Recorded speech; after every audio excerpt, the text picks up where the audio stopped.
യേശുവേ നിൻ പാദം കുമ്പിടുന്നേ. യേശുവേ നിൻ പാദം കുമ്പിടുന്നേ. യേശുവേ നിൻ പാദം കുമ്പിടുന്നു. നിസ്തൂല സ്നേഹത്താലേ ക്രിസ്തുവേ എന്നെയും നീ. നിസ്തൂല സ്നേഹത്താലേ ക്രിസ്തുവേ എന്നെയും നീ. നിന്മകനാക്കുവാൻ തിന്മകൾ നീക്കുവാൻ വിൺമഹിമ വെടിഞ്ഞോ. ഹല്ലേലൂയ ആമേൻ. ഹല്ലേലൂയ. യേശുവേ നിൻ പാദം കുമ്പിടുന്നേ. യേശുവേ നിൻ പാദം കുമ്പിടുന്നേ. യേശുവേ നിൻ പാദം കുമ്പിടുന്നേ. സ്നേഹത്തിനാഴി തന്നിൽ മുങ്ങി ഞാനിന്നു മഞ്ഞിൽ. സ്നേഹത്തിനാഴി തന്നിൽ മുങ്ങി ഞാനിന്നു മഞ്ഞിൽ.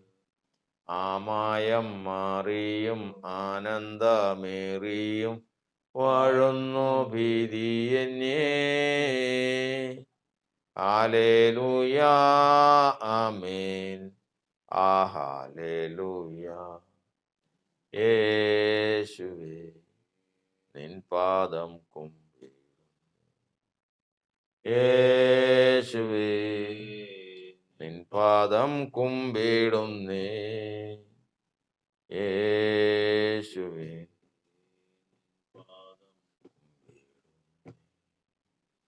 സ്നേഹത്തിനാഴി തന്നിൽ മുങ്ങി ഞാനിന്നു മഞ്ഞിൽ.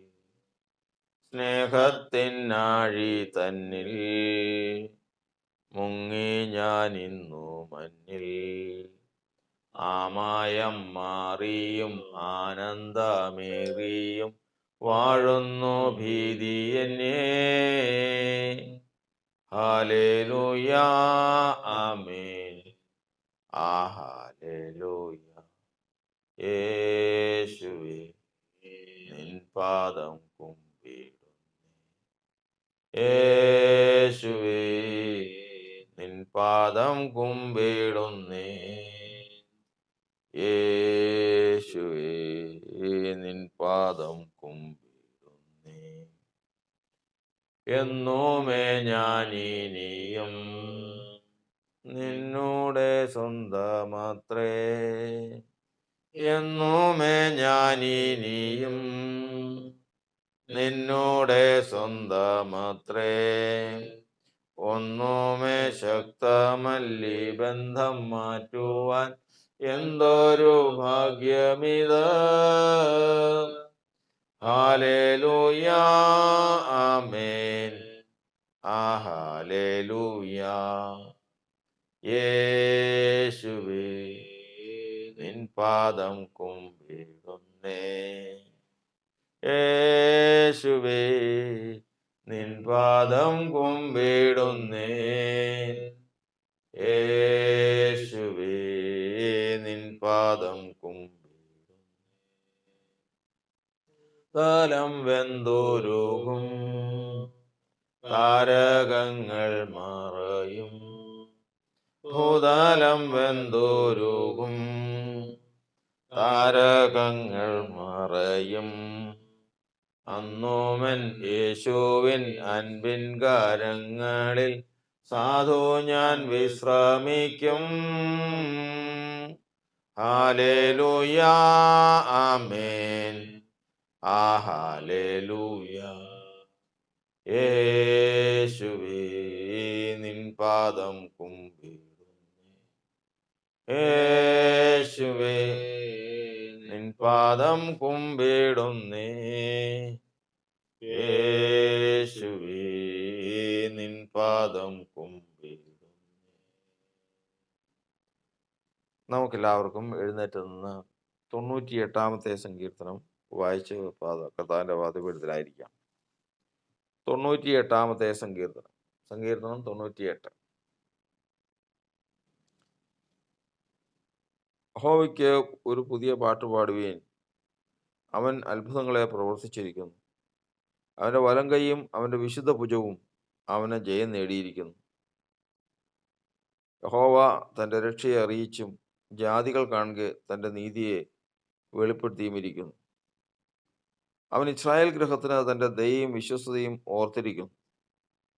ഭൂമിയുടെ അറുതികളൊക്കെയും നമ്മുടെ ദൈവത്തിൻ്റെ രക്ഷ കണ്ടിരിക്കുന്നു. സകല ഭൂവാസികളുമായുള്ളവരെ യഹോവയ്ക്ക് ആർപ്പിടുവീൻ, പൊട്ടിഘോഷിച്ച് കീർത്തനം ചെയ്യുവീൻ. കിന്നരത്തോടെ യഹോവയ്ക്ക് കീർത്തനം ചെയ്യുവീൻ. കിന്നരത്തോടും സംഗീത സ്വരത്തോടും കൂടെ തന്നെ, കാഹളത്തോടും തുര്യനാദത്തോടും കൂടെ രാജാവായ യഹോവയുടെ സന്നദ്ധിയിൽ ഘോഷിപ്പീൻ. സമുദ്രവും അതിൻ്റെ നിറവും ഭൂതലവും അതിൽ വസിക്കുന്നവരും മുഴങ്ങട്ടെ. പ്രവാഹങ്ങൾ കൈകൊട്ടട്ടെ. പർവ്വതങ്ങൾ ഒരുപോലെ യഹോവയുടെ മുൻപാകെ ഉല്ലസിച്ച് ഘോഷിക്കട്ടെ. അവൻ ഭൂമിയെ വിധിപ്പാൻ വരുന്നു. ഭൂലോകത്തെ നീതിയോടും ജാതികളെ നേരോടും കൂടെ വിധിക്കും. യേശുവേ നിൻ പാദം കുമ്പിടുന്നു. യേശുവേ നിൻ പാദം കുമ്പിടുന്നേ. യേശുവേ നിൻ പാദം കുമ്പിടുന്നു.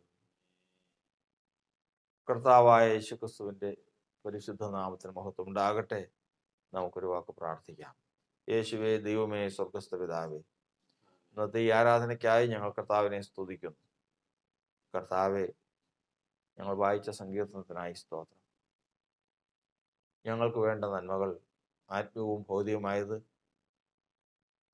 വചനത്തിലുണ്ട്. അത് നൽകിത്തരുവാൻ കർത്താവ് ശക്തനാകുന്നു, മനസ്സുള്ളവനാകുന്നു. ഞങ്ങളത് പ്രാപിക്കട്ടെ. ഒരുങ്ങപ്പെട്ട പാത്രങ്ങളായിരുന്നു ഞങ്ങളത് പ്രാപിക്കട്ടെ. കർത്താവ് സന്നിധി സംബന്ധിക്കുന്ന എല്ലാ ജീവിതങ്ങൾക്കുമായി കർത്താവിനെ സ്തുതിക്കുന്നു. എല്ലാവർക്കും വേണ്ട നന്മകൾ സ്വർഗത്തിൽ നിന്ന് കൽപ്പിച്ചു തരുമാറാകണം. ഒന്ന് നമ്മഹത്തോട് കുറാകട്ടെ. കരങ്ങളിലേക്ക് താഴ്ന്ന് അനുഗ്രഹിക്കണമേ.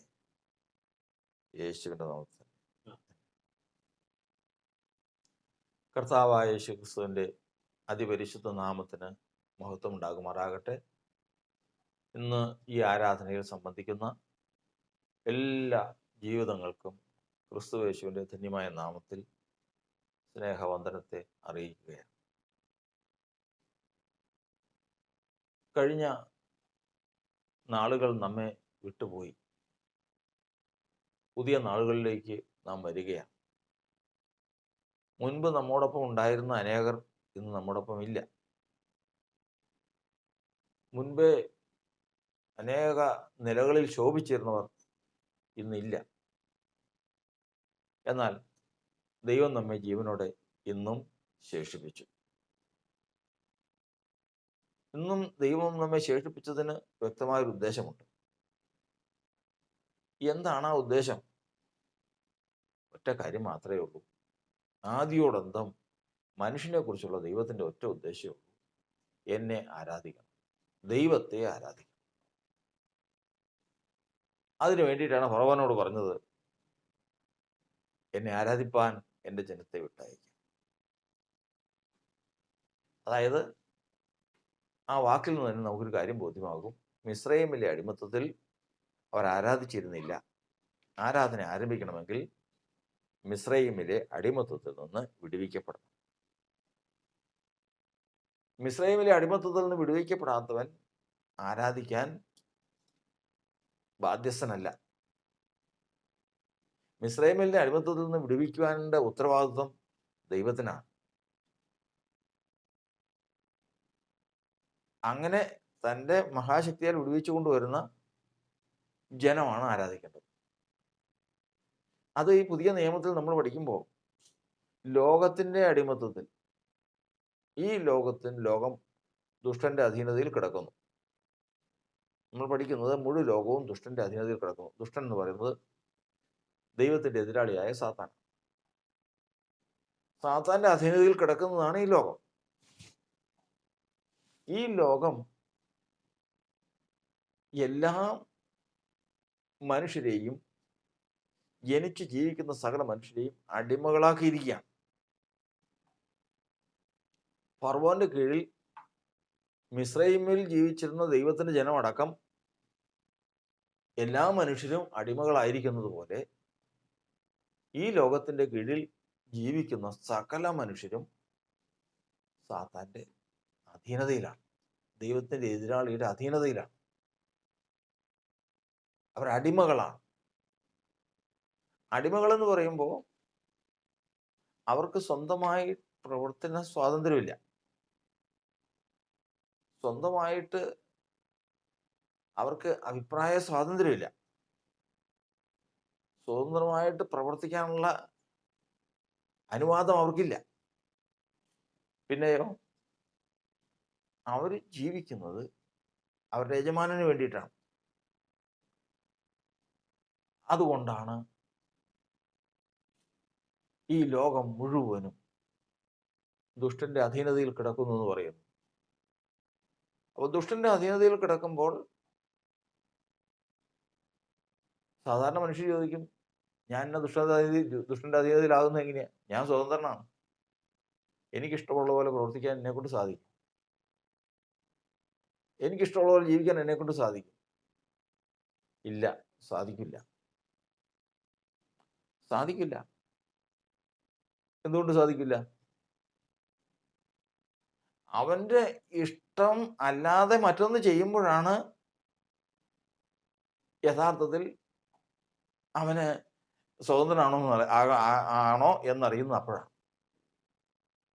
ഒരാളുടെ കീഴിൽ ജീവിച്ചുകൊണ്ടിരിക്കുമ്പോൾ, ഒരു യജമാനന്റെ കീഴിൽ അയാൾ ജീവിച്ചുകൊണ്ടിരിക്കുമ്പോൾ അയാൾക്ക് ഇഷ്ടമുള്ള കാര്യങ്ങളുണ്ട്. ആ ഇഷ്ടമുള്ള കാര്യങ്ങളിലാണ് അയാൾ ചെയ്തുകൊണ്ട് ജീവിക്കുന്നതെങ്കിൽ അവർക്കെതിരില്ല. അവിടെ യാതൊരു ഭീഷണിയില്ല, പ്രശ്നങ്ങളില്ല. ആ ഇഷ്ടമല്ലാതെ മറ്റെന്തെങ്കിലും ഒന്ന് ചെയ്യണം, അപ്പം അറിയാം. അപ്പോഴാണ്. ഇതുപോലെ തന്നെയാണ് ഈ ലോകവും. ലോകത്തിലുള്ള മനുഷ്യരെല്ലാം പറയുന്നത് ഞങ്ങൾ സ്വതന്ത്രരാണ്, ഞങ്ങൾക്ക് ഇഷ്ടമുള്ളതെല്ലാം ചെയ്യുന്നു, ഞങ്ങൾ ആർക്കും അടിമയല്ലെന്ന്. അടിമയല്ല എങ്കിൽ, അടിമകളല്ല എങ്കിൽ സത്യത്തിലേക്ക് ഒന്ന് തിരിഞ്ഞു നോക്കി. സത്യദൈവത്തെ, ദൈവം ഒരാളെ ഉള്ളൂ, അത് യേശുവാണ്. ഏകസത്യ ദൈവത്തെ ആരാധിക്കാൻ ഒന്ന് തിരിഞ്ഞു നോക്കും. അപ്പോൾ വരും എതിര്. അപ്പോൾ എതിര് വരും. അപ്പോൾ സ്വതന്ത്രനാണോ? അല്ല. സ്വാതന്ത്ര്യത്തിൽ ജീവിപ്പാൻ ഈ ലോകത്തിൽ സാധിക്കുകയില്ല. അതറിയണമെങ്കിൽ ക്രിസ്തുവിന്റെ ഉപദേശത്തിൽ ജീവിക്കാൻ ഒരാൾ തീരുമാനമെടുക്കണം. അപ്പോഴറിയാം അയാൾ സ്വതന്ത്രനാണോ. അതുവരെയും ഒരു തടസ്സവുമില്ല. ഒരാൾ ജീവിക്കുന്നു, ഭക്ഷണം കഴിക്കുന്നു, വിവാഹം കഴിക്കുന്നു, കുഞ്ഞുങ്ങളുണ്ടാകുന്നു, മദ്യപിക്കുന്നു, അയാൾക്ക് ദാനധർമ്മങ്ങൾ ചെയ്യുന്നു, ഇതൊന്നിനും ഒരു തടസ്സമില്ല. അയാൾ സ്വതന്ത്രനാണെന്ന് അയാൾ വിചാരിക്കുക. പക്ഷെ അറിയുന്നില്ല, ആ മനുഷ്യൻ ക്രിസ്തുവിന്റെ സ്വഭാവത്തിലേക്കൊന്നും തിരിയുക. ആ മനുഷ്യൻ സ്വയം പാപിയാണ് എന്ന് ആ മനുഷ്യൻ ബോധ്യം വരട്ടെ. ആ ബോധ്യം വന്ന ബോധ്യത്തിന്റെ അടിസ്ഥാനത്തിൽ അദ്ദേഹം നന്മ ചെയ്യാൻ തിരിയട്ടെ. സൽഗുണപൂർണനായ, നീതിമാനായ ഒരുവൻ യേശു, ആ യേശുവിലേക്ക് ഒന്ന് തിരിയട്ടെ. അപ്പോൾ കാണാം ഈ ലോകത്തിൽ അവൻ സ്വതന്ത്രനാണോ. ഗ്രഹിച്ചാൽ മതി. ഈ ലോകത്തിന്റെ പ്രവൃത്തി ദോഷമുള്ളത്, ഈ ലോകം ശരിയല്ല, ഈ ലോകത്തിൽ മനുഷ്യൻ മുഴുവൻ അടിമകളാണ്, അവന്റെ യജമാനായ ദുഷ്ടന്റെ പ്രവൃത്തികളാണ് അവൻ ചെയ്യുന്നതെന്ന് ഗ്രഹിച്ചാൽ മതി. അപ്പോൾ തന്നെ അവന് എതിർപ്പ് തുടങ്ങും. അതുകൊണ്ടാണ് ദൈവത്തിന്റെ വചനം പറയുന്നത്, നിങ്ങൾക്ക് പ്രകാശനം ലഭിച്ച ശേഷം നിന്ദകളാലും പീഡകളാലും കൂത്തുകാഴ്ചയായി ഭവിച്ചു. ആ വക അനുഭവിക്കുന്നവർക്ക് കൂട്ടാളികളായി തീർന്നും. സത്യം ഗ്രഹിച്ചാൽ മതി, ഈ പരമാർത്ഥം ഒന്ന് ഗ്രഹിച്ചാൽ മതി, അന്നേരം ആ സമയത്ത് തുടങ്ങും അവനോട് എതിർപ്പ്. അതാണ് സത്യവിശ്വാസികൾക്കെതിരെയുള്ള നിന്ദയും പരിഹാസവും ഈ ലോകത്തിൽ കാണുന്നു. എന്തിനാ അവർ പരിഹസിക്കുന്നത്? മയക്ക് വെച്ച് കെട്ടി രാവിലെ മുതൽ വൈകുന്നേരം വരെയും ഒച്ച ഉണ്ടാക്കി കഴിഞ്ഞാൽ ആർക്കൊരു പരാതിയില്ല. ഒരു സ്ഥലത്ത് വീട്ടിൽ ആരാധിക്കാൻ അവർ മൈക്ക് സെറ്റും വേണ്ട, ഒന്നും വേണ്ട, അവർ സ്വന്തമായിട്ട് ആരാധിക്കാൻ എന്തുമാത്രം ശബ്ദം വരും. അവർ ആരാധിച്ചു കഴിയുമ്പോൾ ആ ശബ്ദം കേട്ട് കഴിയുമ്പോൾ പ്രശ്നമായി. എന്തോരം പ്രസംഗങ്ങൾ ലോകത്ത് നടക്കുന്നു. രാത്രിയും പകലും ട്രംപറ്റൊക്കെ വെച്ച് പ്രസംഗങ്ങൾ നടക്കുന്നു. സുവിശേഷം പ്രസംഗിച്ചു കഴിഞ്ഞാൽ അവിടെ പ്രശ്നമായി. അതുകൊണ്ട് നമ്മൾ ഏറ്റവും ആദ്യം മനസ്സിലാക്കിയിരിക്കുന്നത് മനുഷ്യൻ സ്വതന്ത്രനല്ല. മനുഷ്യന്റെ പ്രവൃത്തി, മനുഷ്യൻ ഒരിക്കലും നീതിയിലേക്ക് തിരിയുവാൻ സത്യദൈവം, ആ സത്യദൈവത്തെങ്കിലും തിരിയുവാൻ അവൻ ഇഷ്ടമല്ല. ഈ ലോകത്തിന്റെ സ്വാധീനത്തിൽ മനുഷ്യന് ദൈവത്തെ ആരാധിച്ചു പോകാൻ സാധ്യമല്ല. യേശു പറഞ്ഞത് അതാണ്. ഈ ലോകത്തിന്റെ പ്രവൃത്തി ദോഷമുള്ളതെന്ന് ഞാൻ ഈ ലോകത്തെക്കുറിച്ച് സാക്ഷ്യം പറഞ്ഞതുകൊണ്ട് ലോകം എന്നെ പകച്ചു. ഒരു കാര്യം പറഞ്ഞേ ഉള്ളൂ, ഈ ലോകത്തിന്റെ പ്രവൃത്തി ദോഷമുള്ളതാണ്, മുഴുവനും കപടമാണ്. നമ്മൾ നല്ലതെന്ന് തോന്നുന്നത് അടുത്ത് ചെല്ലുമ്പോൾ നല്ലതല്ല. സകല മനുഷ്യരും ഇതിനടിമപ്പെട്ടവരാണ്. ഇത് പറഞ്ഞതിനാ യേശുവിനെ അത്രയും പകച്ചത്. അതുകൊണ്ട് കർത്താവ് പറഞ്ഞു, ലോകത്ത് നിങ്ങൾക്ക് കഷ്ടമുണ്ട്, കാരണം നിങ്ങളെക്കാൾ മുമ്പ് ഈ ലോകം എന്നെ പകച്ചതാ. എങ്കിലും ധൈര്യപ്പെടുവീൻ, ഞാൻ ലോകത്തെ ജയിച്ചവനാണ്. അങ്ങനെ മനുഷ്യൻ ഈ ലോകത്തിൽ സ്വതന്ത്രനല്ലാതിരുന്ന അവസ്ഥയിൽ ദൈവത്തിന്റെ വചനം ചോദിക്കുന്നത്, നീ സ്വതന്ത്രനാണല്ലോ, എന്നാൽ നമുക്കൊരു ആരാധന അങ്ങ് നടത്തിക്കേ. ആരാധന സ്വാതന്ത്ര്യത്തിൽ നടത്തിക്കേ. ആരാധനയ്ക്ക് ചില വ്യവസ്ഥകളൊക്കെ ഉണ്ട്. ആ വ്യവസ്ഥ അനുസരിച്ച് ആരാധനയിലേക്ക് നീങ്ങി കഴിയുമ്പോൾ ലോകം എതിർക്കും. ലോകത്തിന് അത് ഇഷ്ടമല്ല. സത്യാരാധന ലോകത്തിന് ഇഷ്ടമല്ല. കാരണം സത്യാരാധന ദൈവത്തിനുള്ളതാണ്. ഈ ലോകം കീഴടക്കി വെച്ചിരിക്കുന്നത് ദൈവമല്ല, ദുഷ്ടനാണ്.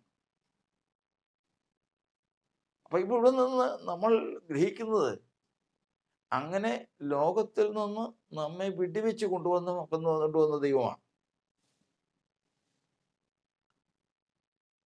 ഇന്ന് ആരാധിപ്പാനായിട്ട് കൂട്ടിവരുത്തിയിരിക്കുന്നത്. അപ്പോഴാണ് ഇതിന്റെ കാര്യങ്ങളുടെ ഗൗരവം മനസ്സിലാകുന്നത്. ക്രിസ്തുയേശു നിങ്ങളെ സ്വതന്ത്രരാക്കിയിരിക്കുന്നു. അപ്പൊ കർത്താവായ യേശു ക്രിസ്തുവാണ് സ്വതന്ത്രമാക്കിയത്. എന്തിനു വേണ്ടിയിട്ട്? ദൈവത്തെ ആരാധിപ്പാൻ. അതുകൊണ്ട് ക്രിസ്തുയേശു സ്വതന്ത്രമാക്കപ്പെട്ട ക്രിസ്തുയേശുവിനാൽ സ്വാതന്ത്ര്യം പ്രാപിച്ച എല്ലാ മനുഷ്യരുടെയും ഉത്തരവാദിത്തമാണ് ദൈവത്തെ ആരാധിക്കുക എന്നുള്ളത്. ഇല്ല എങ്കിൽ വീണ്ടും അടിമനോകത്തിൽ കുടുങ്ങിപ്പോകും.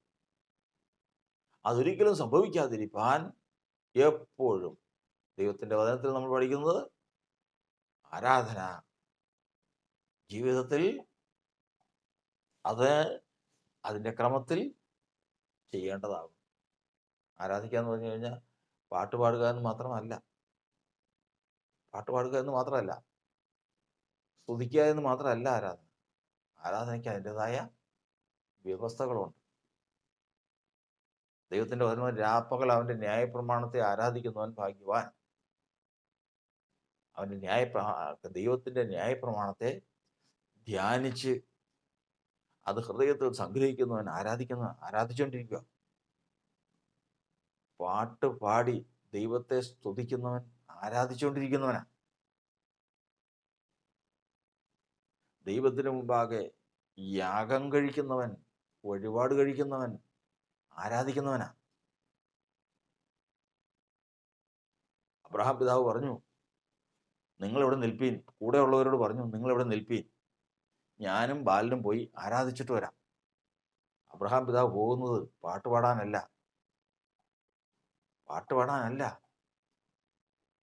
പിന്നെയോ ദൈവം അവനോട് ചില കാര്യങ്ങൾ കൽപ്പിച്ചിട്ടുണ്ട്. ആ ന്യായപ്രമാണം അവന്റെ ഹൃദയത്തിലെ ധ്യാനമാണ്. യോശുവയോട് കർത്താവ് ഇപ്രകാരം പറഞ്ഞു, ഇതനുസരിക്കേണ്ടതിന് വേണ്ടിയിട്ട്, നീ ദൈവത്തിന്റെ കൽപ്പനകൾ അനുസരിക്കേണ്ടതിന് വേണ്ടിയിട്ട്. യോശുവയുടെ പുസ്തകം 1-ാം അധ്യായത്തിന്റെ 6-ാം വാക്യമാണെന്ന് എനിക്ക് ഓർമ്മ.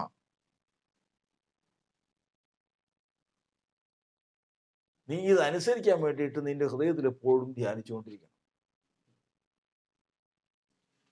അതായത് ഒരാൾ അനുസരിക്കുന്നതിന് മുമ്പ് അവന്റെ ആരാധനയുടെ ക്രമം അങ്ങനെയാണ്. വായിച്ചു കേട്ടോ. 1-ാം അധ്യായത്തിന്റെ 7-ാം വാക്യം. യോശുവയുടെ പുസ്തകം 1-ാമത്തെ അധ്യായത്തിന്റെ 7-ാം വാക്യം. എന്റെ ദാസനായ മോശ നിന്നോട് കൽപ്പിച്ചിട്ടുള്ള ന്യായപ്രമാണമൊക്കെയും അനുസരിച്ച് നടക്കേണ്ടതിന് നല്ല ഉറപ്പും ധൈര്യവും ഉള്ളവനായി മാത്രം ഇരിക്കുക. ചെല്ലുന്നിടത്തൊക്കെയും നീ ശുഭമായിരിക്കേണ്ടതിന് അത് വിട്ട് ഇടത്തോട്ടോ വലത്തോട്ടോ മാറരുത്. ഈ ന്യായപ്രമാണത്തെ പുസ്തകത്തിലുള്ളത് നിന്റെ വായിൽ നിന്ന് നീങ്ങിപ്പോകരുത്. അതിൽ എഴുതിയിരിക്കുന്നത് പോലെ ഒക്കെയും പ്രമാണിച്ച് നടക്കേണ്ടതിന് നീ രാവും പകലും അത് ധ്യാനിച്ചുകൊണ്ടിരിക്കണം. കർത്താവിന്റെ സ്തോത്രം. കേൾക്കണം. എന്റെ വായിൽ നിന്നത് നീങ്ങിപ്പോകരുത്, അതിനെ ധ്യാനിച്ചുകൊണ്ടിരിക്കണം. ഇങ്ങനെ ഉള്ള ഒരാളാണെങ്കിൽ അവൻ അനുസരിച്ചിരിക്കും. ദൈവം കൽപ്പിച്ച വചനം, ദൈവത്തിൽ നിന്ന് പ്രാപിച്ചിട്ടുള്ള വചനം, 1-ാം സങ്കീർത്തനം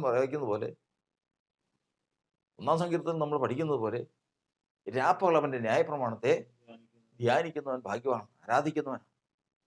ആരാധനയുടെ 1-ാമത്തെ ഭാഗമാണ്.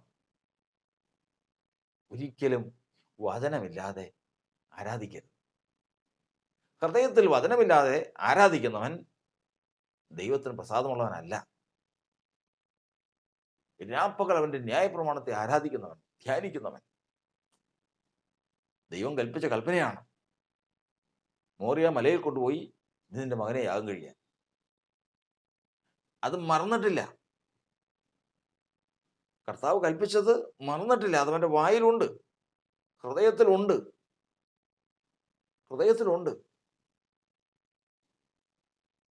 ആ ഹൃദയത്തിലുള്ളതാണ് ധ്യാനിച്ചുകൊണ്ടിരിക്കുന്നത്.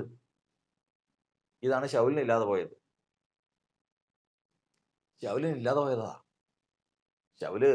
ശൗലിനോട് കർത്താവ് ശമൂവേൽ മുഖാന്തരം പറഞ്ഞു, നിന്നെ അഭിഷേകം ചെയ്ത് വേർതിരിച്ചത് എന്തിനു വേണ്ടിയിട്ടെന്നറിയാമോ? എൻ്റെ ജനമായ ഇസ്രായേല് മിസ്രയീമിൽ നിന്ന് പുറപ്പെട്ടു പോരുമ്പോൾ അവരോട് അമാലേക്ക് എന്ന് പറയുന്ന ജാതി, അവരിൽ ബലഹീനരെ, എൻ്റെ ജനത്തിൽ ബലഹീനരായവരെ പിടിച്ചുകൊണ്ടുപോയി അവരെ ഉപദ്രവിച്ചു. അവൻ ദൈവത്തെ ഭയപ്പെടാതെ ചെയ്ത ആ പ്രവൃത്തി ഞാൻ കുറിച്ചു വെച്ചിരിക്കുന്നു. അന്ന് ഞാനൊരു വാക്ക് പറഞ്ഞിട്ടുണ്ട്, അമാലേക്കിൻ്റെ ഓർമ്മ ആകാശത്തിന് കീഴിൽ നിന്ന് ഞാൻ ഛേദിച്ചു കളയും, ഇല്ലാതാക്കി കളയും. അത് നിവർത്തിക്കാൻ വേണ്ടിയിട്ടാണ് ഇന്ന് അഭിഷേകം നിന്റെ മേൽ വന്നിരിക്കുന്നത്. നീ ഒന്നും ചെയ്യണ്ട, അഭിഷേകം ചെയ്തോളൂ. അതിനുള്ള ശക്തി അഭിഷേകത്തിനുണ്ട്. അമാലേക്കൻ എന്ന് പറയുന്ന ജാതി ഇല്ലാതായി തീരാൻ എന്ത് പ്രവർത്തിക്കണമെന്ന് ദൈവത്തിനറിയാം. ആ പ്രവർത്തിക്കാനുള്ള ശക്തി അഭിഷേകത്തിനുണ്ട്. ആ അഭിഷേകമാണ് നിന്റെ മേൽ വന്നിരിക്കുന്നത്. അതുകൊണ്ട് നീ ചെല്ലണം, നീ പോകണം, അമാലേക്കരൊക്കെയും സംഹരിച്ചു കളയണം. യുദ്ധം ചെയ്ത് ഒന്നും ബാക്കി വെച്ചേക്കരുത്. കർത്താവിന്റെ കൽപ്പന കേട്ടു, ശമൂവേൽ പ്രവാചകൻ മുഖാന്തരം പറഞ്ഞ കൽപ്പന കേട്ടു പോയി. എന്നാൽ അവൻ അതിൽ വിജയിച്ചില്ല. കാരണം ദൈവത്തിന്റെ വചനത്തെക്കാൾ കൂടുതൽ മനുഷ്യന്റെ വചനത്തെ കേട്ടു. ജനം പറഞ്ഞു, നമുക്ക് എല്ലാത്തിനും നശിപ്പിച്ച് കളയണ്ട, യുദ്ധത്തിൽ പിടിച്ച് കിട്ടുന്ന കൊഴുത്ത മൃഗങ്ങളെ ഒക്കെ നമുക്ക് കൊണ്ടുവന്ന് യാഗം കഴിക്കാം. ദൈവത്തിന്റെ കോപം നിവർത്തിക്കുന്നത് എങ്ങനെയെന്നുള്ളത് അവൻ മനസ്സിലാക്കിയില്ല. ശപഥാർത്ഥത്തെ മുഴുവനും നശിപ്പിച്ച് കളയണമെന്ന അവൻ അതിൽ നിന്ന് കുറച്ച് എണ്ണത്തിനെ പിടിച്ചുകൊണ്ട് പോകുന്നു. ഇതേ കാരണം എന്താണെന്നറിയോ? കാരണം അങ്ങനെ ആ മനുഷ്യന്റെ വാക്ക് കേട്ട് ദൈവത്തിന്റെ വാക്ക് കേൾക്കാൻ സാധിക്കാതിരുന്നതിന്റെ കാരണം എന്നറിയോ? ഇതാ കുഴപ്പം. എന്താ? ഈ ന്യായപ്രമാണം നിന്നോട് കൽപ്പിച്ച വചനം നിന്റെ വായിൽ ഉണ്ടായിരിക്കണം, ഹൃദയത്തിൽ എപ്പോഴും ധ്യാനിച്ചുകൊണ്ടിരിക്കണം. എപ്പോരെ? അനുസരിക്കുന്നത് വരെയും ധ്യാനിച്ചുകൊണ്ടിരുന്നത്. അനുസരിക്കേണ്ടതിന് വേണ്ടി യോശുവയോട് പറയുകയാണ്, നീ ഇത് അനുസരിക്കേണ്ടതിന് വേണ്ടിയിട്ട് എപ്പോഴും നിന്റെ ഹൃദയത്തിൽ നീ ധ്യാനിച്ചുകൊണ്ടിരിക്കണം. അതാണ് അബ്രഹാമിന് കിട്ടിയ ജയം. നിശ്ചയമുണ്ട്. താൻ എന്തിനാ പോകുന്നതെന്ന് നിശ്ചയമുണ്ട്. അവിടെ നിന്ന് ഇറങ്ങിയപ്പോൾ കഴുതയ്ക്ക് കോപ്പിട്ട് ബാലനുമായി യാത്ര തിരിച്ചപ്പോൾ നിശ്ചയമുണ്ട്. എങ്ങോട്ടാ പോകുന്നേ? ആ ദൈവത്തെ ആരാധിക്കാൻ പോവാ. നടന്ന് 3 ദിവസത്തിൻ്റെ അകലെ വെച്ച് തന്നെ മോറിയ മല കണ്ടു. ഇനി 3 ദിവസത്തെ വഴിയോടെ ഉണ്ട്. അവിടെ നിന്നോ ബാല്യക്കാരെ അവിടെ നിർത്തിയതിന് ശേഷം അവരോട് പറഞ്ഞു, ഞാനും ബാലനും കൂടെ പോവാണ്, ആരാധിക്കാൻ പോവാ, അത് കഴിഞ്ഞിട്ട് വരാം. വ്യക്തമായ ലക്ഷ്യമുണ്ട്. ദൈവം തന്നോട് പറഞ്ഞത് എന്താണ്, താൻ എന്താണ് ദൈവത്തിൽ നിന്ന് പ്രാപിച്ചിരിക്കുന്നതെന്നും ദൈവത്തിന്റെ ന്യായം എന്താണെന്നും ദൈവത്തിന്റെ വചനം എന്താണെന്നും നല്ല ധാരണയുണ്ട്. ആ ധ്യാനത്തോടുകൂടി പോവുകയാണ്. മോറിയ മലയിൽ ചെന്നു. അവിടെ ദൈവത്തിന്റെ വചനത്തിൽ പറഞ്ഞിരിക്കുന്നത്, നിന്റെ കൽപ്പനകൾ എന്റെ പ്രമോദമായിരിക്കാൽ എന്റെ മനസ്സവയെ പ്രമാണിക്കും. ഏറ്റവും ആദ്യമേ തന്നെ വചനം ഹൃദയത്തിലും അധരത്തിലുമുള്ളവൻ. വചനം ഹൃദയത്തിലും അധരത്തിലുമുള്ളവൻ. അതുകൊണ്ടാണ് വചനത്തിൽ നമ്മൾ പഠിക്കുന്നത്. റോമാലേഖനം 10-ാം അധ്യായത്തിൽ പ്രത്യേകിച്ച് എഴുതിയിട്ടുണ്ട്, ക്രിസ്തുവിനെ സ്വർഗത്തിൽ നിന്ന് ഇറക്കേണ്ടത് എങ്ങനെ? ഇതൊന്നും നീ ചോദിച്ചു പറയണ്ട. വചനം എവിടേക്ക് ഇരിക്കുന്നു? നിന്റെ ആധരത്തിലും ഹൃദയത്തിലും ഇരിക്കുന്നു. അനുസരിക്കാനുള്ളവനാണെങ്കിൽ കൂടുതൽ സംസാരിക്കേണ്ട കാര്യമില്ല. കാരണം അവൻ ചെയ്യേണ്ട വചനം, അവൻ ദൈവത്തിൽ നിന്ന് പ്രാപിച്ച വചനം അവന്റെ ആധരത്തിലുമുണ്ട്, അവന്റെ ഹൃദയത്തിലുമുണ്ട്. ആ വാക്യം ഒന്ന് വായിച്ചു. 10-ന്റെ അതായത് റോമാലേഖനം 10-ാം അധ്യായത്തിന്റെ 7-ാം അധ്യായത്തിൽ 7-8 വാക്യങ്ങൾ എഴുതിയിരിക്കുന്നത് അപ്പോസ്തലനായ പൗലോസ് എഴുതിയിരിക്കുകയാണ്, ക്രിസ്തുവിനെ ഇറക്കണമെന്ന് വിചാരിച്ച് ആര് സ്വർഗത്തിൽ കയറുമെന്ന്. ക്രിസ്തു എന്ന് പറഞ്ഞാൽ ദൈവത്തിന്റെ വചനമാണ്. ഈ വചനം കിട്ടേണ്ടതിന് വേണ്ടി ആരാ സ്വർഗത്തിൽ കൊണ്ടുവന്ന് തരുന്നത്? ആരാ സ്വർഗത്തിൽ കൊണ്ടു തരുന്നത്? ക്രിസ്തുവിനെ മരിച്ചവരുടെ ഇടയിൽ നിന്ന് കയറ്റണമെന്ന് വിചാരിച്ച് ആർ പാതാളത്തിൽ ഇറങ്ങുമെന്നോ നിന്റെ ഹൃദയത്തിൽ പറയരുത്. എന്നാൽ അത് എന്ത് പറയുന്നു? വചനം നിനക്ക് സമീപമായിട്ടിരിക്കുന്നു. നിന്റെ വായിലും. നിന്റെ എവിടേക്ക് ഇരിക്കുന്നു? വായിലും നിന്റെ ഹൃദയത്തിലും ഇരിക്കുന്നു. ഹൃദയത്തിലും ഇരിക്കുന്നു. ദൈവത്തിന്റെ വചനം വേണ്ടത് വായിലും തന്റെ ഹൃദയത്തിലുമാണ്. അതുകൊണ്ടാണ് വചനം പറയുന്നത്, നീതിമാന്റെ വായ ജ്ഞാനം സംസാരിക്കുന്നു, അവന്റെ നാവ് ന്യായം സംസാരിക്കുന്നു. കാരണം തൻ്റെ ദൈവത്തിന്റെ ന്യായപ്രമാണം അവന്റെ ഹൃദയത്തിലുണ്ട്. ന്യായപ്രമാണം ഹൃദയത്തിൽ, നാവിൽ ന്യായം, വായിൽ ജ്ഞാനം. നീതിമാന്റെ പ്രത്യേകതയാണ്. ഇങ്ങനെയുള്ളവൻ അനുസരിക്കടാ, അങ്ങോട്ട് ചെയ്യ്, ഇങ്ങോട്ട്, ഇതൊന്നും നിർബന്ധിക്കേണ്ട കാര്യമില്ല.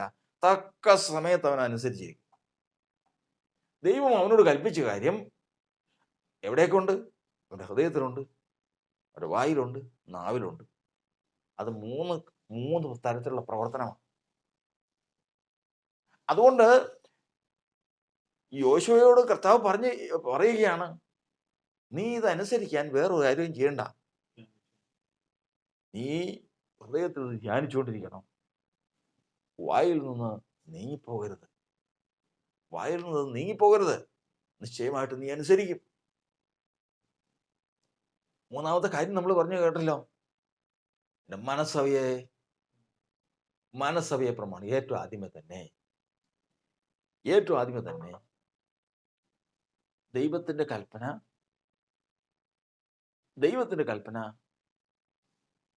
ഏറ്റവും ആദ്യമേ തന്നെ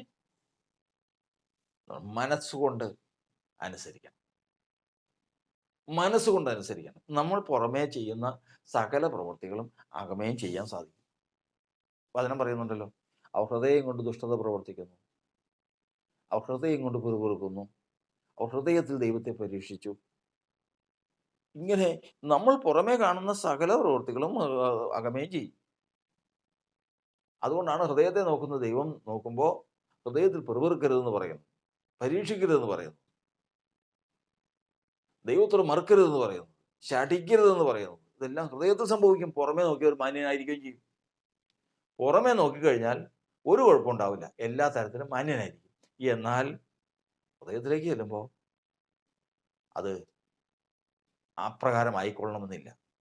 അതുകൊണ്ട് സങ്കീർത്തനക്കാരൻ 119 സങ്കീർത്തനക്കാരൻ പറയുകയാണ്, നിന്റെ കൽപ്പനകൾ നീതിയായിരിക്കാൻ എൻ്റെ മനസ്സവയെ പ്രമാണിക്കുന്നു.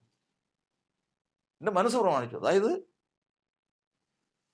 ഏതും ചെയ്യാൻ ഒരാൾ ഉദ്ദേശിച്ചിട്ടുണ്ടെങ്കിൽ, ഏത് കാര്യവും ചെയ്യാൻ ഉദ്ദേശിച്ചിട്ടുണ്ടെങ്കിൽ അവൻ്റെ ഏറ്റവും ഉറപ്പായ കാര്യമാണ് അവൻ ഹൃദയത്തിൽ ആദ്യം അത് ചെയ്യും. ആദ്യം ഹൃദയം കൊണ്ട് അത് ചെയ്തിരിക്കും. അത് കഴിഞ്ഞിട്ടായിരിക്കും ഭൗതികമായിട്ട് ചെയ്യുന്നത്. അതുകൊണ്ടാണ് വചനം പറയുന്നത്, അവര് മനസ്സ് അവയെ പ്രമാണിക്കും.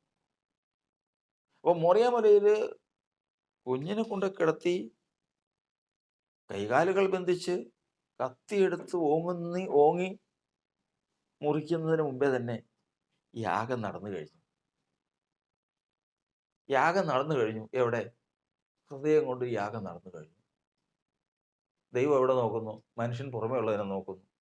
യഹോവയായ ദൈവമോ ഹൃദയത്തെ നോക്കുന്നു.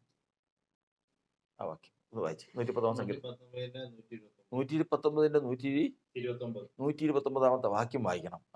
നിന്റെ സാക്ഷ്യങ്ങൾ അതിശയകരമാകിയാൽ എന്റെ മനസ്സവയെ പ്രമാണിക്കും. മനസ്സാണ് പ്രമാണിക്കുന്നത്. ഏറ്റവും ആദ്യം മനസ്സ് പ്രമാണിക്കണം. വചനം ധ്യാനിക്കണം. വചനം അതിലത്തെ വായിൽ വേണം. അതെപ്പോഴും ധ്യാനിച്ചുകൊണ്ടിരിക്കണം. മൂന്നാമത് മനസ്സുകൊണ്ട് പ്രമാണിക്കണം. മനസ്സുകൊണ്ട് അത് പ്രമാണിക്കണം. ലോകം മുഴുവൻ നോക്കുമ്പോൾ, ഇന്നും നോക്കുമ്പോൾ, ഇന്നും എന്താ പലരുടെയും ജീവിതത്തിൽ ഈ അഭിനയം നടക്കാറുണ്ട്. എങ്ങനെ? ദൈവത്തെ പ്രസാദിപ്പിക്കാൻ കൊണ്ടുവന്ന് കുഞ്ഞിനെ കിടത്തും, കൈകാലുകൾ ബന്ധിക്കും, കത്തിയെടുക്കും, ഓങ്ങും. ചെയ്യാനല്ല, ദൈവം അരുതെന്ന് പറയും എന്നുള്ള വിശ്വാസത്തിലാണ്. അല്ല, ഹൃദയം കൊണ്ട് അത് ചെയ്തിട്ടില്ല. ഹൃദയം കൊണ്ട് അത് ചെയ്യാൻ സാധിക്കുകയില്ല അനേകർക്ക്. എന്നാൽ അബ്രഹാമിന് അത് സാധിച്ചു. പുറമേ ഉള്ളതിനെ കാണുന്ന മനുഷ്യൻ നോക്കുമ്പോൾ അബ്രഹാം കുഞ്ഞിനെ കിടത്തി കത്തിയെടുത്ത് ഓങ്ങി, അത് കഴിഞ്ഞതിന് ശേഷം കത്തി അവിടെ വെച്ചതിന് ശേഷം കുഞ്ഞിനെ കെട്ടഴിച്ച് കൊണ്ടുവന്ന് തന്നോട് കൂടെ കൊണ്ടുവന്നു യാഗം കഴിച്ചില്ല എന്ന് പറയും.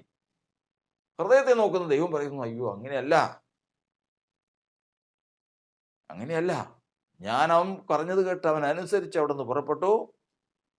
മോറിയ മലയിൽ കൊണ്ടുവന്നു കൊച്ചിനെ യാഗം കഴിച്ചു. പ്രവൃത്തി പദത്തിൽ വരുന്നതിന് മുമ്പ് അവനെ ദൂതൻ മുഖാന്തരം തടുത്തു. ഇതാണ് ദൈവത്തിന്റെ വചനം പറയുന്നത്. ആരാധനയുടെ ഏറ്റവും മുഖ്യമായ ഭാഗം ആരാധന കഴിഞ്ഞു. പാലിന്റെ മേൽ കൈവയ്ക്കരുത്, കൈവച്ചില്ല. ആട്ടിൻകുട്ടി കൊമ്പുകൾ ഉടക്കി കിടക്കുന്നു, അതിനെ കൊണ്ടുവന്ന് യാഗം കഴിച്ചു. ദൈവം യാഗത്തിൽ പ്രസാദിച്ചു. അവനുമായിട്ടൊരു ഉടമ്പടി ചെയ്തു. അനുഗ്രഹം അവന് ഉറപ്പാക്കി കൊടുത്തു. കർത്താവിന് സ്തോത്രം. ഇന്ന് ദൈവത്തിന്റെ വചനം നമ്മെ പഠിപ്പിക്കുന്നത് നാം ആരാധിപ്പാൻ കടപ്പെട്ടവരാണ്. നാം ആരായിരുന്നു? ഇന്നലെ വരെ നമ്മൾ ആരായിരുന്നു? ലോകത്തിന്റെ അടിമത്തത്തിലായിരുന്നു. ലോകത്തിന് അടിമയായിരുന്നുള്ളതിന് തെളിവെന്തായിരുന്നു? ലോകം നിശ്ചയിച്ചിരിക്കുന്ന വഴികളിൽ കൂടി മാത്രം ജീവിച്ചിരുന്നവരാണ്. എഫേസ്യർ 2-ാം അധ്യായത്തിൽ നമ്മൾ വായിക്കുന്നത് പോലെ ആകാശത്തിന്റെ അധികാരത്തിന് കീഴിലായിരുന്നു എന്ന് അതി- അതിക്രമങ്ങളാലും പാപങ്ങളാലും മരിച്ചവരെ നിങ്ങളെ ഞാൻ ഉയർപ്പിച്ചു. അതിക്രമങ്ങളാലും പാവങ്ങളാലും മരിച്ചവരായിരുന്നു. നമ്മൾ ആരായിരുന്നു? മരിച്ചവരായിരുന്നു. അവർ നമ്മൾ ഉയർപ്പിച്ചു. അവയിൽ നിങ്ങൾ മുമ്പേ അവയിൽ നിങ്ങൾ, അതായത് മുമ്പ് ജീവിച്ചുകൊണ്ടിരുന്ന കാലത്ത് നിങ്ങൾ ഈ ലോകത്തിന്റെ കാലഗതിയെയും ആകാശത്തിന്റെ അധികാരത്തിനും അനുസരണക്കേടിന്റെ മക്കൾ ഇപ്പോൾ വ്യാപരിക്കുന്ന ആത്മാവിനും അധിപതിയായവനെയും അനുസരിച്ച് കർത്താവിന് സ്തോത്രം. അത്രയും നമ്മൾ എങ്ങനെ നടന്നെന്നുള്ളതിന് വ്യക്തമായിട്ട് പറയാം. മരിച്ചവരായിരുന്നു. എങ്ങനെ നടന്നെന്നുള്ളത് ആകാശത്തിലെ അധികാരത്തിന് കീഴ്പ്പെട്ടവരായിരുന്നു എന്ന് പറഞ്ഞു കഴിഞ്ഞാൽ നമ്മൾ ജാതകം നോക്കുന്നത് കേട്ടിട്ടുണ്ടോ? പഞ്ചാംഗം നോക്കുന്നത്, നക്ഷത്രം നോക്കുന്നവരെ കണ്ടിട്ടുണ്ടോ? അടുത്ത 10 വർഷം അല്ലെങ്കിൽ 6 വർഷം അല്ലെങ്കിൽ 10-15 വർഷം കഷ്ടകാലമാണ്. ജനിക്കുമ്പോഴേ തന്നെ അവനെക്കുറിച്ച് എഴുതും. ഇവൻ ഇന്ന നക്ഷത്രത്തിൽ ഇന്ന അവസ്ഥയിൽ ജനിച്ചിരിക്കിയാൽ ഇവൻ രാജയോഗമുള്ളവനാണ്. മറ്റൊന്ന്, ഇവൻ ഇന്ന നിലയിൽ ഇന്ന അവസ്ഥയിൽ ജനിച്ചവനായതുകൊണ്ട് അവൻ അക്രമിയായിരിക്കും. ഇങ്ങനെ സകല സ്വഭാവത്തിനും ആധാരമായിട്ട് ഈ ആകാശത്തിലെ അധികാരമുണ്ട്. സകല സ്വഭാവങ്ങൾക്കും അധികാരമായിട്ട്. അപ്പോൾ ആ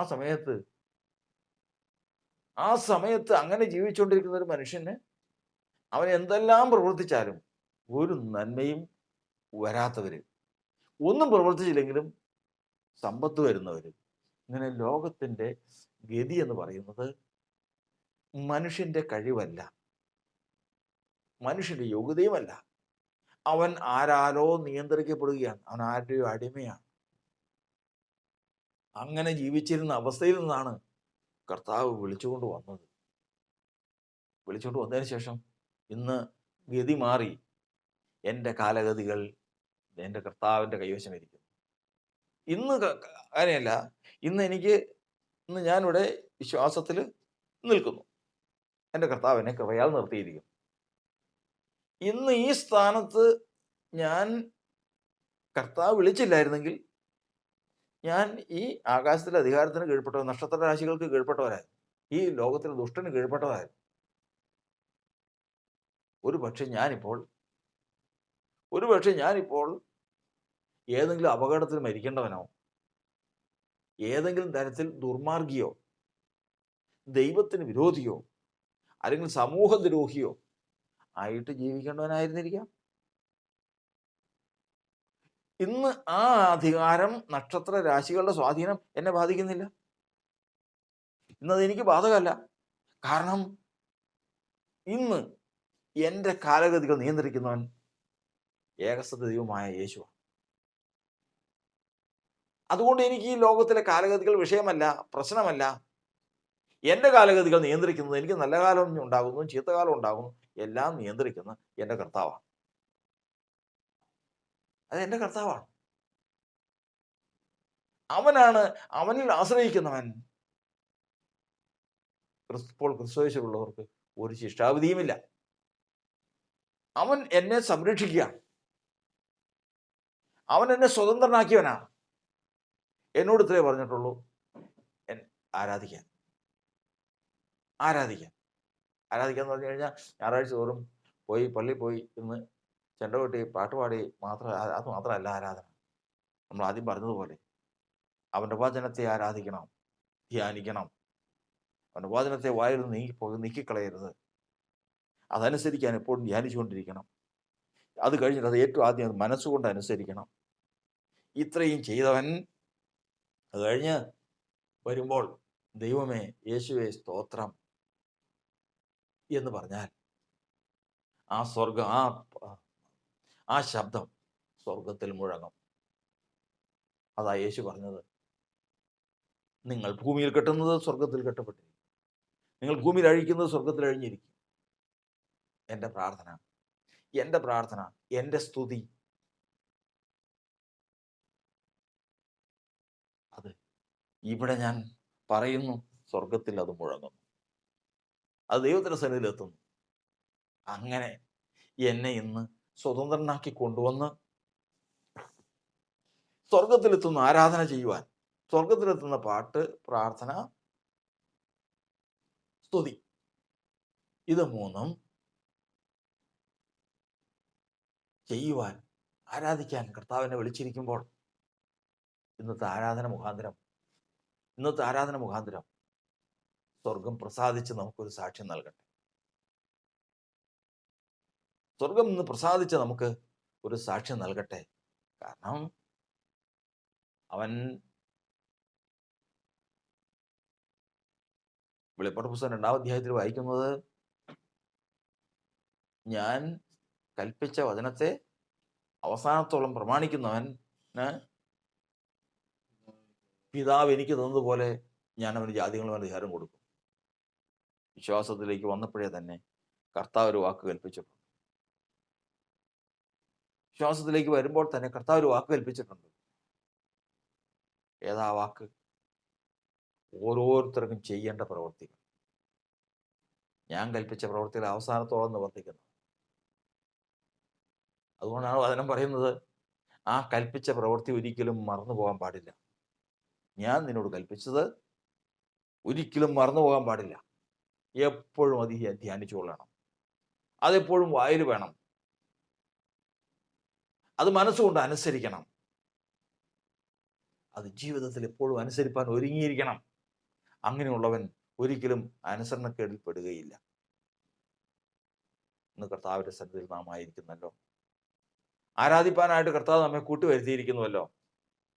നീ ആഴ്ചവട്ടത്തിന് 1-ാമത്തെ ദിവസം ആരാധിക്കാനായിട്ട് കടന്നു വന്നിരിക്കുമ്പോൾ നമുക്കൊന്ന് കർത്താവിനോട് പറയാം, കർത്താവേ, എന്നെ ആരാധിപ്പാൻ ലോകത്തിന്റെ അടിമത്തത്തിൽ നിന്ന് വിടുവിച്ച് കൊണ്ടുവന്നവനാണ് കർത്താവ്. അതിക്രമങ്ങളാലും പാപങ്ങളാലും മരിച്ചവരായിരുന്നു എന്നെ ഉയർപ്പിച്ചു കൊണ്ടുവന്നതാണ്. എന്നെ ദൈവത്തിന് വസിക്കാൻ എൻ്റെ ശരീരത്തെ ദൈവത്തിന്റെ മന്ദിരമാക്കി തീർത്തവനാണ്. ഇന്ന് എന്നോട് കൽപ്പിച്ച കൽപ്പന എന്ത്? ഇന്ന് എന്നോട് കർത്താവ് കൽപ്പിച്ചിരിക്കുന്ന കൽപ്പന എന്ത്? ഒരിക്കലും ഞാനത് മറന്നു പോകാതെ ഞാൻ ധ്യാനിച്ചുകൊണ്ടിരിപ്പാൻ, അതെൻ്റെ വായിൽ നിന്ന് നീങ്ങിപ്പോകാതിരിപ്പാൻ, അബ്രഹാം ചെയ്തതുപോലെ അത് നിവർത്തിക്കാൻ ഒരുങ്ങി, മനസ്സുകൊണ്ട് അതെ പ്രമാണിച്ച്, ശരീരം കൊണ്ട് അത് പ്രമാണിക്കാൻ ഒരുങ്ങിയിരിക്കുന്നതിനും ആയിരിക്കാൻ കർത്താവിന് സ്തോത്രം. കർത്താവിന് സ്തോത്രം. ദൈവമേ, ഞങ്ങൾക്ക് കൃപ തരണമേ. അങ്ങനെ കർത്താവിന്റെ സന്നിധിയിൽ അനുസരണമുള്ള മക്കളായി കർത്താവിന്റെ സന്നിധിയിൽ നിൽക്കാൻ കർത്താവിന്റെ പരിശുദ്ധാത്മാവ് നമ്മെ സഹായിക്കുമാറാകട്ടെ എന്നുള്ള പ്രാർത്ഥനയോടുകൂടി നാം കർത്താവിന്റെ സന്നിധിയിലേക്ക് നമ്മെ തന്നെ സമർപ്പിക്കുന്നു. ദൈവം നമ്മെ അനുഗ്രഹിക്കുമാറാകട്ടെ.